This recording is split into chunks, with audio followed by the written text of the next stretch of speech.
ସ୍ୱର୍ଗତ ପଣ୍ଡିତ ଅନାଦି ପଣ୍ଡାଙ୍କ ସ୍ମୃତିଚାରଣ ଓ ତାଙ୍କ ରଚିତ ପୁସ୍ତକ ଉନ୍ମୋଚନ ସଭା।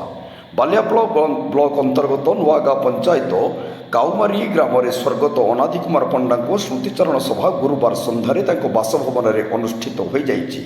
ଏହି ସଭାରେ ନାରାୟଣ ପାଣିଗ୍ରାହୀ ସଭାପତିତ୍ୱ କରିଥିଲେ। ଅତିଥି ଭାବେ କାଳୀପଦ ପଣ୍ଡା, ରଞ୍ଜନ କୁମାର ପଣ୍ଡା, ଜଗଦୀଶ ମିଶ୍ର, ଚକ୍ରଧର ଗିରି, ସୁଖଦେବ ମହାନ୍ତି, ଜୟନ୍ତ ମିଶ୍ର, ନରସିଂହ ବିଶ୍ୱାଳ, ନିରଞ୍ଜନ ବେହେରା, ସୃଷ୍ଟିଧର ଦାସ, ସଲିଳି ଆଚାର୍ଯ୍ୟ, ଗୁରୁପ୍ରସାଦ ପାଢ଼ୀ, ବିଦ୍ୟାଧର ସାହୁ, ହିମାଂଶୁ ପଣ୍ଡା ପ୍ରମୁଖ ଯୋଗ ଦେଇ ସ୍ୱର୍ଗତ ଶ୍ରୀ ପଣ୍ଡା ଏକାଧାରରେ ଜଣେ କର୍ମକାଣ୍ଡବିତ୍, ପୁସ୍ତକ ଲେଖକ, ବିଶିଷ୍ଟ ଶିକ୍ଷାବିତ୍, ପାଲା ଗାୟକ, ବାଖ୍ୟାକାର, ଅନୁଷ୍ଠାନ ପ୍ରେମୀ ଥିଲେ ବୋଲି ଆଲୋଚନାରେ ମତବ୍ୟକ୍ତ କରିଥିଲେ।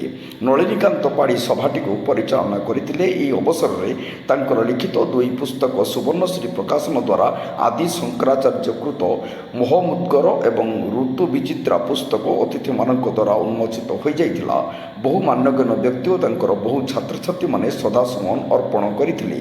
ପ୍ରିୟବ୍ରତ ପଣ୍ଡା, ଦେବବ୍ରତ ପଣ୍ଡା, ରଞ୍ଜନ ପଣ୍ଡା, ସୁବ୍ରତ ପଣ୍ଡା, ଗୀତାରାଣୀ ପଣ୍ଡା, ଉଷାରାଣୀ ପଣ୍ଡା, ଅସିତ ପଣ୍ଡା, ହେମନ୍ତ ପଣ୍ଡା, ମିଳନ ପଣ୍ଡା ଏବଂ ଅନ୍ୟାନ୍ୟ ପରିବାର ବନ୍ଧୁବାନ୍ଧବ ଉପସ୍ଥିତ ଥିଲେ।